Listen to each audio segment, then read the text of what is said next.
그 추수감사절 그 퍼레이드 그것도 영상이 나오는 거 봤는데 정말 모든 애들이 나와가지고 제가 이 영상에 그 에드벌룬 그 풍선 같은 거 그 가는 걸 보면서 막 너무 열광하는 모습을 보면서 한국인의 한 사람으로서 너무 뿌듯한 시간이었습니다. 이거랑 레슨이랑 무슨 상관이 있냐? 저희가 요즘 그 신앙 점검을 하고 있습니다. 몇 주에 걸쳐서 또 연말까지 저희가 신앙 점검을 하고 우리 자신의 올 한 해가 어땠는지를 돌아보는 시간을 좀 갖기 위해서 우리가 스스로에 대한 신앙 점검을 하고 있는 지금 그 순서라서 앞에 좀 2번 정도 했고 오늘 이제 3번째 시간인데 매번 이 구절로부터 여러분들에게 여러분의 올 한 해가 어땠는지를 돌아보는 그런 시간을 가져보자라고 얘기하면서 제가 고린도후서 13장 5절 항상 보여드리고 있습니다. 매번 봤던 거기 때문에 넘어가도록 하겠습니다. 자, 이분에 대한 얘기를 계속해 보도록 하겠습니다. K-팝 데몬 헌터스의 골든이라는 타이틀곡을 만드신 분입니다. 91년생이고 올해 32살인가요? 그렇습니다. 하여튼. 자, 이분에 대한 이야기를 제가 유퀴즈에서 보면서 사실 감동이 되게 좀 된 내용이 좀 있습니다. 이분이 11살에 굉장히 대형 기획사에 아이돌 가수가 되기 위해서 들어갑니다. 근데 다른 동기들은 다 무대에 서고 가수로 데뷔를 하는데 11년 동안 연습생으로만 있습니다. 그래서 23살에 나는 안 되나 보다 라고 생각하고 나왔대요. 23살에. 그리고 한 달 동안 집 밖을 나가지 않고 종일 울었답니다.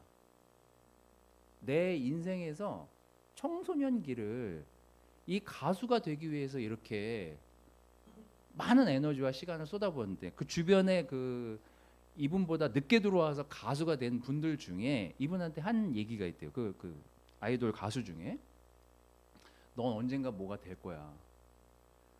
이 친구가 항상 이 이재라는 분인데 아침 7시에 연습실에 온대요.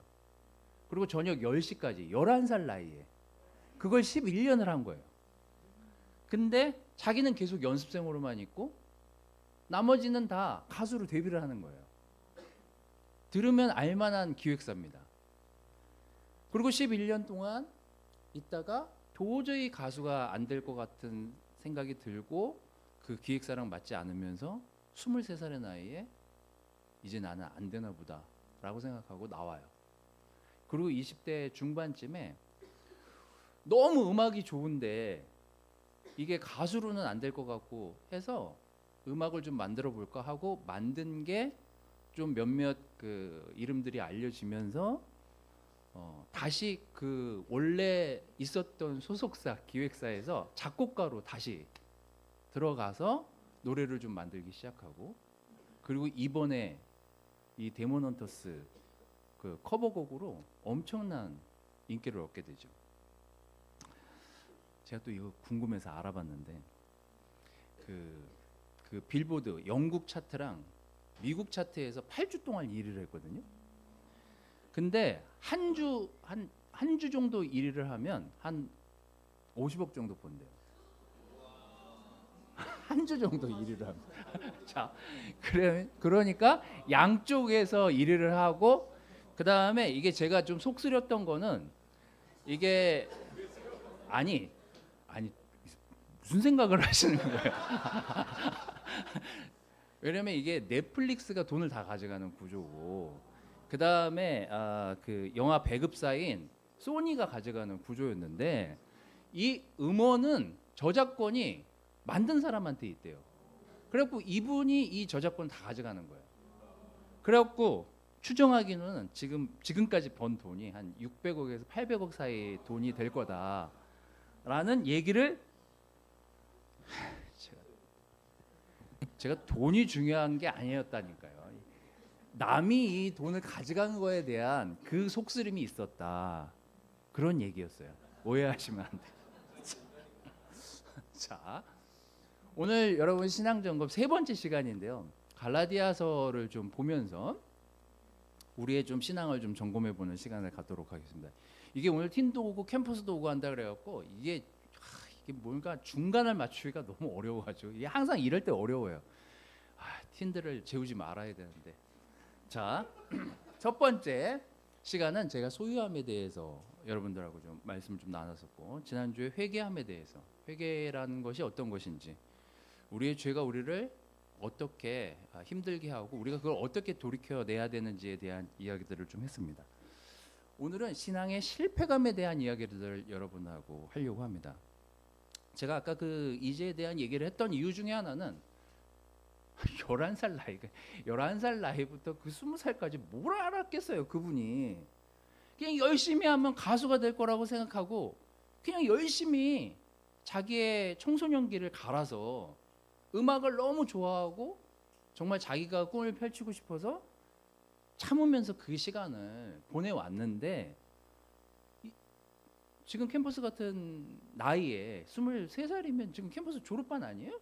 자매들 같은 경우에, 여자들 같은 경우에. 근데 그때 벌써 내 인생은 안 되나 보다. 내 인생은 이렇게 내가 갈아 넣은 만큼 나오지 않나 보구나. 이게 너무 힘들다, 인생이. 그걸 23살에 느꼈다는 게 전 그게 좀 안타깝더라고요. 이분도 그 얘기를 그 유퀴즈라는 그 방송에 나와서 얘기하면서 우시더라고요.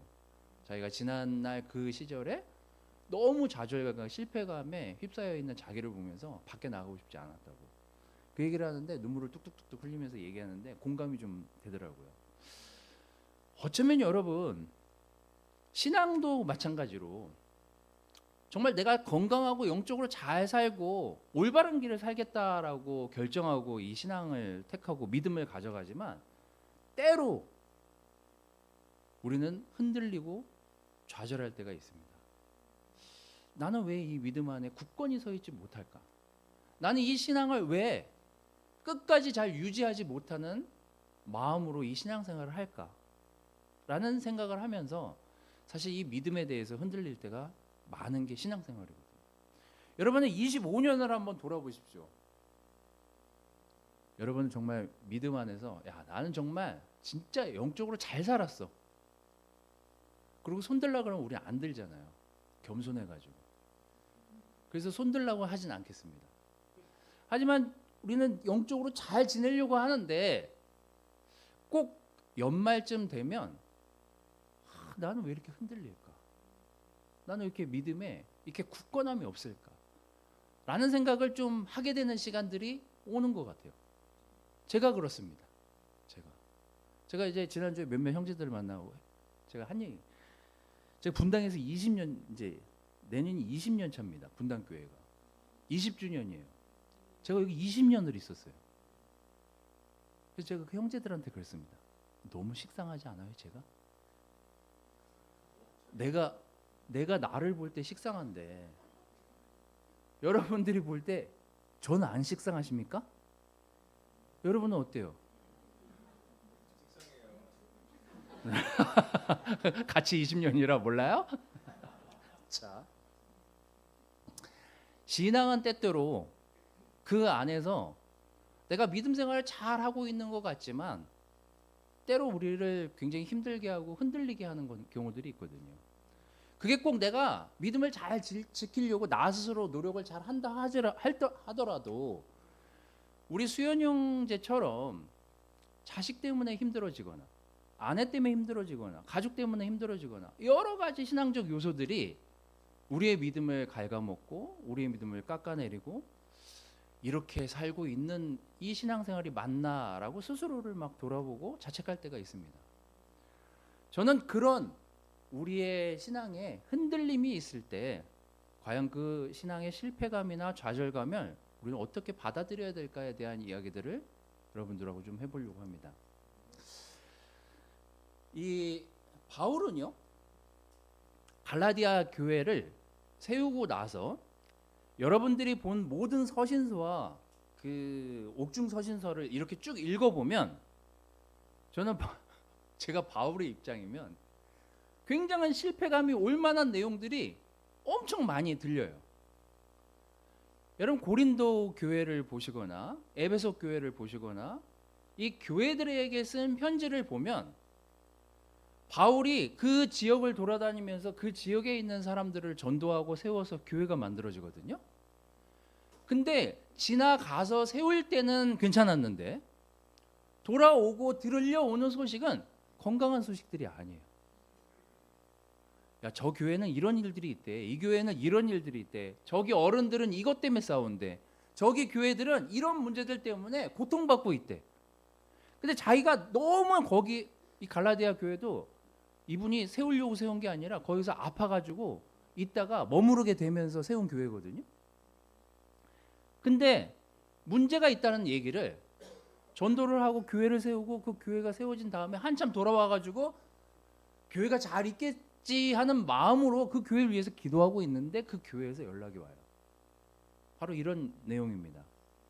갈라디아서 1장 6절 7절은 그때 상황에 대해서 바울이 편지를 쓰면서 이렇게 얘기합니다. 여러분이 그렇게도 빨리 떠나 다른 복음으로 넘어가는 데는 난 놀라지 않을 수가 없습니다. 실제로 다른 복음이 있는 것도 아닌데 다만 몇몇 사람이 여러분을 교란시켜서 그리스도의 복음을 왜곡시키려고 하는 것뿐입니다. 바울은 답답했던 것 같아요. 그리고 힘들었고, 아니 좀 같이 있고 같이 영적으로 잘 지낼 때는 되게 영적으로 잘들 지내고 있는 것 같더만 어떻게 좀 시간이 지나면서 사람들이 이렇게 자기네끼리 지지고 볶고 싸울까? 왜 이렇게 힘들까? 왜 이렇게 교회를 세워가는 일은 어려운 일일까? 저는 이 바울이 보통 멘탈이 아니었을 거라는 생각이 들었어요. 거기다가 지나간 바울이 그 사람이 진짜 사도가 맞니 아니니 온갖 얘기를 들으면서 많은 교회로부터 잘 된다는 얘기보다는 교회들이 싸우고 잘 못 지내고 잘 안 지낸다는 얘기만 잔뜩 들은 바울은 그 마음이 어떻겠냐고.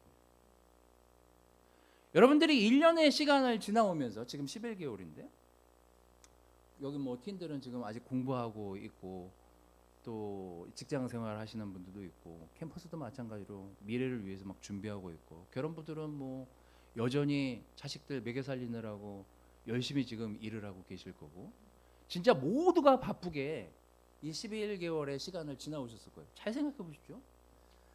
내일 일어났는데 내일 쉬어야 되는데 내일도 또 공부해야 돼. 보통 힘든 일이 아닙니다. 똑같은 걸 또 보고 그렇게 해서 중학교 3년, 고등학교 3년 이렇게 시간 보내죠. 정말 피곤한 인생이에요. 우리나라에서 중고등학교를 지난다는 거. 정말 수고 많습니다. 우리 중고등부. 대단해요. 그걸 어떻게 앉아가지고 하는지. 대학생들 대학 가면은 뭔가 될 것 같죠? 취업 준비하느라 또 막 불안해가지고 막 시험 보러 다녀요 지금. 취업하려고. 근데 이게 뭘 하려고 맘먹으면 그게 뜻대로 사실 잘 안 되잖아요. 공부라는 게 쉬운 게 아니에요. 제가 공부해봐서 알지만. 직장 생활은 쉽습니까? 사업이 쉬워요? 그런 거를 매일 루틴하게 하는 것도 힘든데 거기다가 교회도 다녀. 그래서 중고등부나 캠퍼스 애들이 대학 들어가고 머리가 좀 크면 교회 나오고 싶어 하지 않는 거예요. 그래서 부모님 이게 실망할 게 아니에요. 사는 게 얼마나 피곤하고 바쁜데 얘네들도. 그리고 교회 왔어요. 왔는데 왔으면 교회가 좀 기쁘고 자기가 정말 즐겁고 막 재밌고 막 이래야 되는데 하지 말라는 게 너무 많아 교회가. 지금 갈라디아 교회에 일어나는 일들이에요.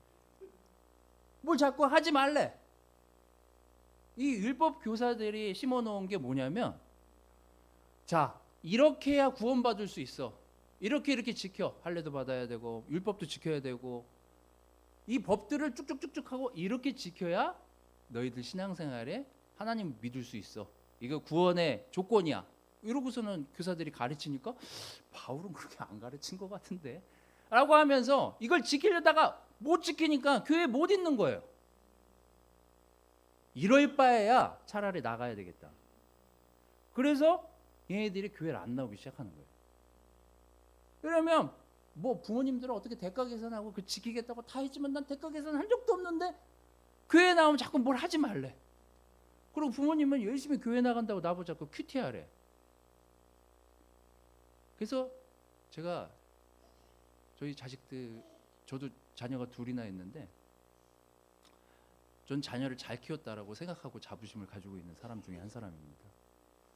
그걸 어디서 제가 느꼈냐면, 제가 우리 둘째한테 내가 세례를 받고 같은 제자로서 막 이런저런 얘기를 하다가 제가, 야 그래도 제자면은 좀 주중 예배도 좀 나오고 아침에 좀 일찍 일어나서 퀴즈도 좀 하고 그래야 되는 거 아니냐? 뭐 이런 얘기를 제가 막 스쳐 지나가듯이 했어요. 제가 그런 거 강하게 얘기할 사람도 아니잖아요. 그랬더니 우리 자녀분께서 저한테 아버지가 목사지 제가 목사지는 아니지 않습니까? 이게 얼마나 건강한 거예요. 여러분의 신앙이 고스란히 애들이 여러분들이 원하고 바라는 대로 클 거라고 생각을 하지 마십시오. 그거부터가 힘들다니까요. 이게 율법이 존재하는 이유에 대해서 바울이 이 율법이 무엇에 가치를 두고 있는지에 대한 이야기를 지금 갈라디아 교회에 하고 있습니다. 그 이야기를 좀 보도록 하겠습니다. 율법은 실패감을 주려는 게 아닌데 너희가 자꾸 그 율법에 꽂혀 있다 보니까 그것 때문에 자꾸 실패감을 느낀다는 거예요. 그게 바로 3장 22절에서 23절 말씀입니다. 같이 한번 읽어보도록 하겠습니다. 자, 시작. 성경은 죄 아래 갇혀 있다고 말합니다. 믿는 사람들에게 주시려고 한 것입니다. 믿음이 오기 전에는 감시를 받으면서 장차 올 믿음이 나타날까지 갇혀 있었습니다. 자, 여러분 한번 잘 들어보십시오. 여러분들이 십계명 아시죠? 십계명 율법이잖아요. 이 유대인들이 이걸 지키려고 엄청 노력을 하죠. 이거보다 더 많이 만들어내죠. 사실은 시간이 지나면서 뭘 하지 말라는 게 내용이 굉장히 많다라고 하지만 실제로는 하지 말라는 내용이 아니에요. 잘 생각해 보십시오. 뭐 십계명은 다 외우진 못하실 테니까 첫 번째 건 기억하시겠죠. 첫 번째 게 뭐예요? 나 외에 다른 신을 두지 말라예요. 자, 잘 보세요. 이게 행동에 대한 얘기입니까? 마음에 대한 얘기입니까? 마음에 대한 얘기예요. 잘 생각해 보면 마음에 대한 얘기예요.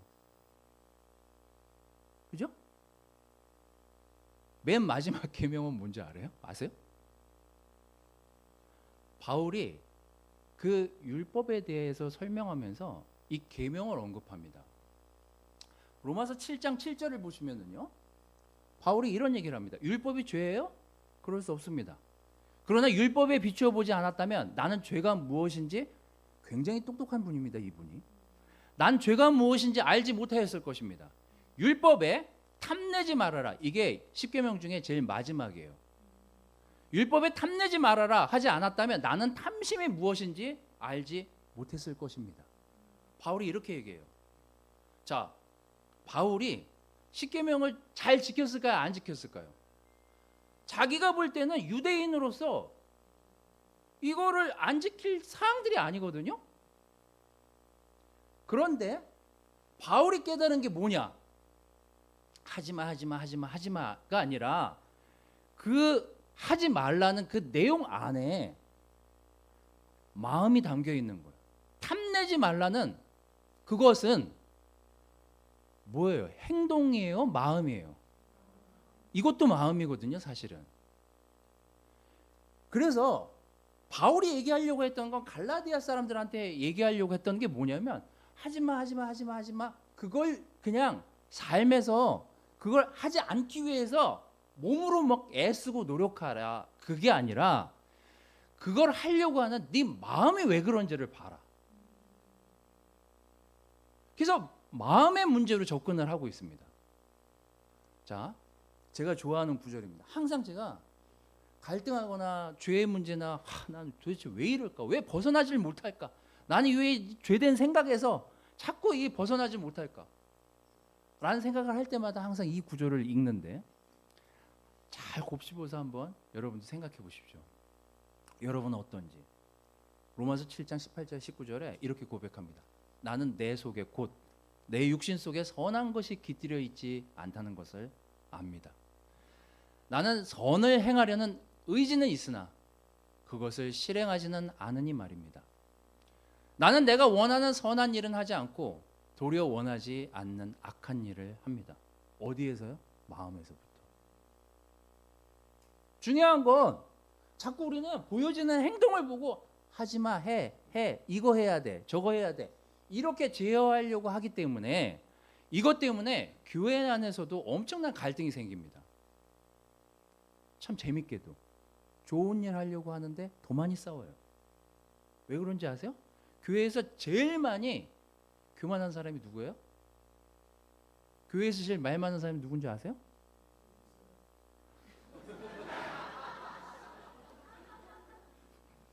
제가 제일 교만하죠. 자, 잘 보세요. 교회를 제일 많이 나오는 것도 저잖아요. 여러분보다 제가 저 주중에 여기 엄청 많이 나와요. 틴실까지 왔다 갔다 해요, 제가. 여기도 왔다 갔다 하고. 여러분보다 더 많이 나오죠?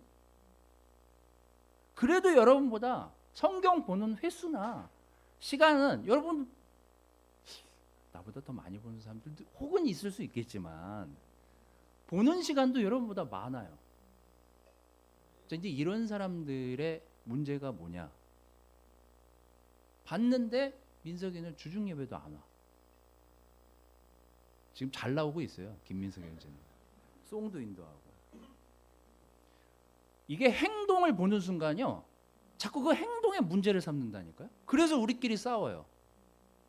야, 나는 이렇게 아침에 10시, 9시에 나와서 주일학교 선생님하고 교사하고 이러는데 쟤는 예배도 늦어. 그래서 행동을 보면 싸울 수밖에 없어요. 내가 이렇게 아침부터 저녁까지 교회를 위해서 애쓰고 막 2-3시간씩 나오고 주중에도 저 찬양인도도 시키지 말라 그랬는데 찬양인도까지 시켜가지고 제가 찬양인도도 하면서 막 그러면 저처럼 열심히 하는 사람은 좀 덜 열심히 하는 사람은 어떻게 봐요? 알로 보는 거죠. 그래서 싸우게 되는 거예요. 야, 나는 이렇게 교회에 장시간 나와가지고 일을 하고 하나님을 섬기는데 너 뭐해? 그래서 세상에서도요, 세상 교회에서도 교회에서 제일 무서운 사람이 새벽기도 나오는 사람이라는 얘기가 있어요.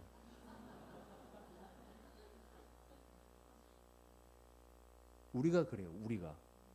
우린 자꾸 교회에서 자꾸 행동만을 보고 그 행동이 바르니 아느니 이게 기준이니 아니니 그렇게 하다 보니까 마음을 보는데 실패하는 거예요. 근데 여러분, 우리 팀들이나 캠퍼스들은 얘네들은 마음 없이 교회 다니게, 물론 마음 없이도 나오지.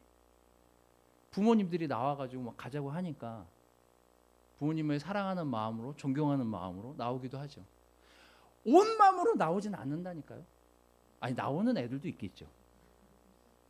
근데 우리가 자꾸 그것을 행동으로 제어를 하려고 하는 순간 아이들은 그냥 율법의 노예가 되는 거죠.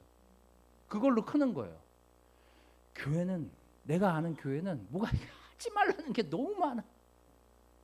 학교에서도 하지 말라. 교회 와서까지 내가 이렇게 살아야 되겠어? 이런 거죠. 근데 여러분들도 그렇잖아요. 뭘 이렇게 하지 말라는 게 많을까? 근데 그걸 또 잘 지키지도 못해 우리도. 그래서 좌절하는 거예요. 그 사이에 갈등에서. 우리는 좀 마음을 다스려야 될 필요가 있습니다. 마음을 들여. 왜 저 사람이 저렇게 얘기할까? 왜 이 율법이 우리에게 무엇을 강조할까? 이런 것들에 대한 마음을 좀 들여다볼 필요가 있습니다. 자, 자꾸 더 잘하려는 데서 더 큰 실패감을 느껴요. 근데 갈라디아서 3장에 나오는 바울이 굉장히 중요한 포인트를 여기서 얘기합니다. 3장 그 24절 쪽에쯤 보면, 그런데 그 믿음이 이미 왔으므로 우리는 이제 개인 교사 아래에 있지 않습니다. 이렇게 기술하고 있습니다. 자, 그 성경 원문에 지금 나와 있는 그 개인 교사라는 내용을 보면 가르치는 교사가 아니에요. 파이다고고스라는 뭐 헬라어로 이렇게 기록이 돼 있는데 이 교사는 어떤 교사냐? 그래서 제가 유진 피터슨이 쓴 주석. 근데 이게 제가 일반 주석도 찾아봤거든요. 똑같이 나와요. 그러니까 이 내용이 맞아요. 제가 읽어드리도록 하겠습니다.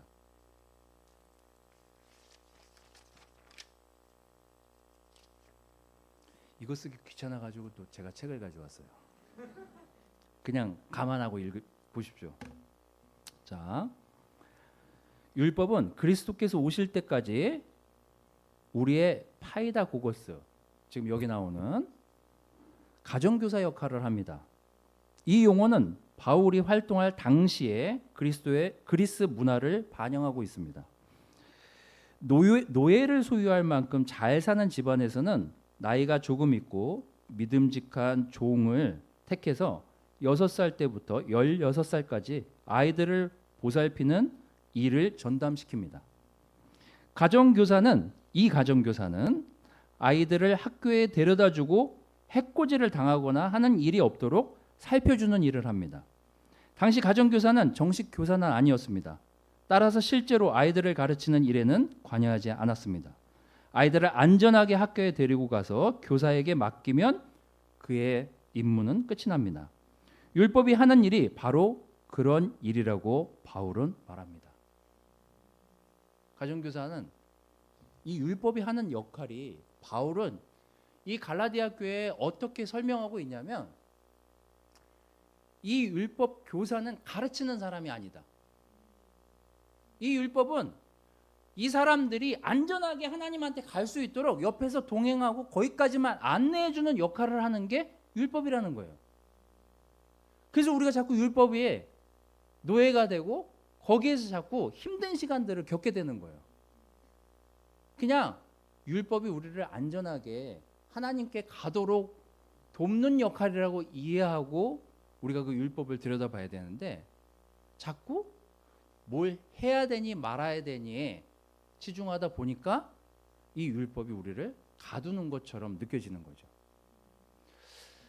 여러분, 오늘 우리가 하려고 하는 얘기는 우리에게 있어서 주는 그 실패감, 좌절감은 어디에서 온 것일까? 내가 뭘 못 지켜서 온 것일까? 내가 기준은 여기인데 그 기준을 지키지 못해서 힘든 것일까? 그럼 그 힘듦은 내가 그걸 지켜서 안 지켜서 갈등하고 있는 것들은 아니었을까?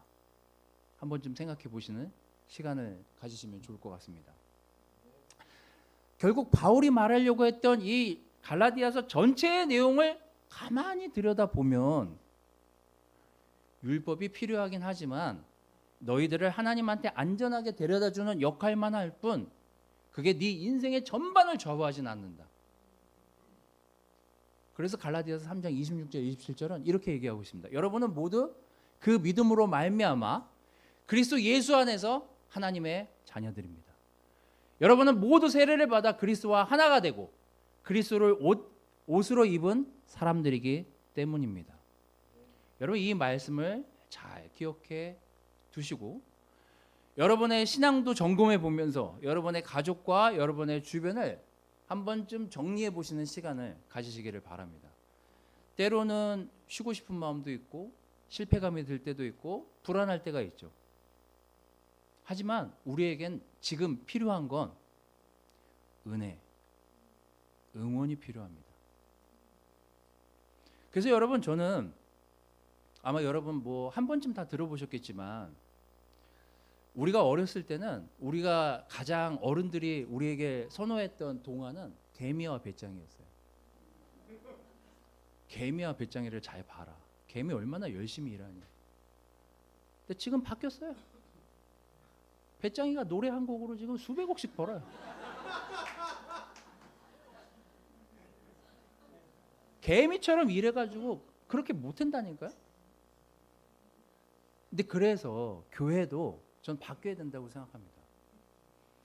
물론 이렇게 나와서 예배를 드리고 같이 모여가지고 말씀을 듣는 것도 너무 좋죠. 하지만 우리가 전향적으로 여러 가지 하나님께서 우리에게 오감을 주셨잖아요. 그 모든 것 더듬어서 하나님을 찾아가고자 한다면 우린 그걸 응원해야 돼요, 사실. 그래서 자꾸 나가서 캠핑하고 막 이래야 된다니까요. 그리고 자매들이래. 우리 자녀들이 뭐 노래방 가가지고 나 5시간 노래할래. 응원해야 돼요. 걔 어떻게 될지 어떻게 알아요? 그거를 윽박지르고 혼낼 일이 아니에요.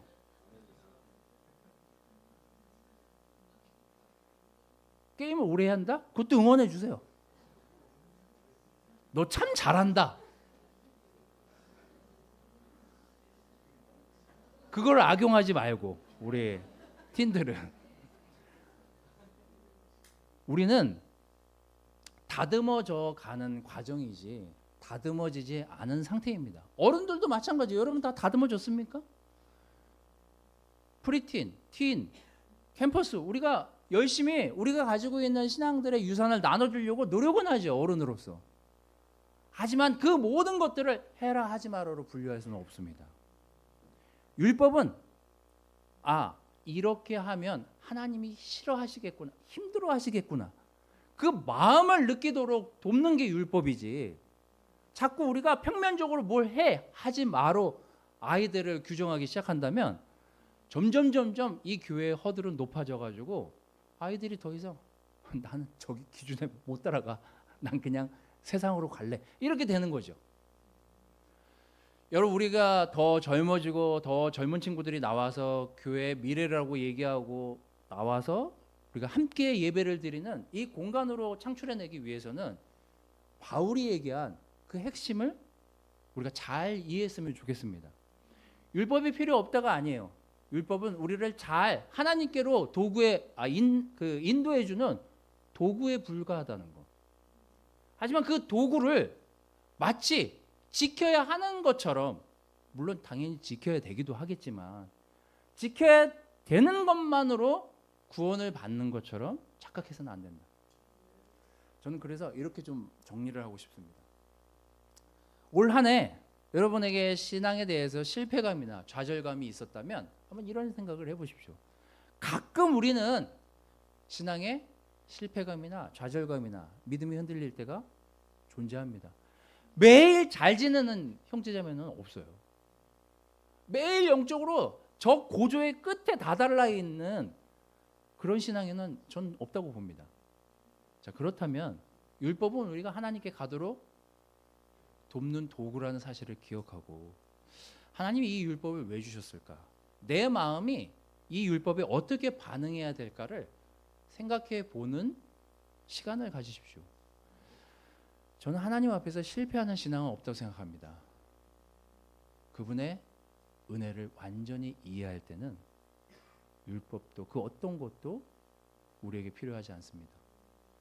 하나님이 언제든지 여러분들을 받아주실 것이고 인도해 주실 것이기 때문입니다.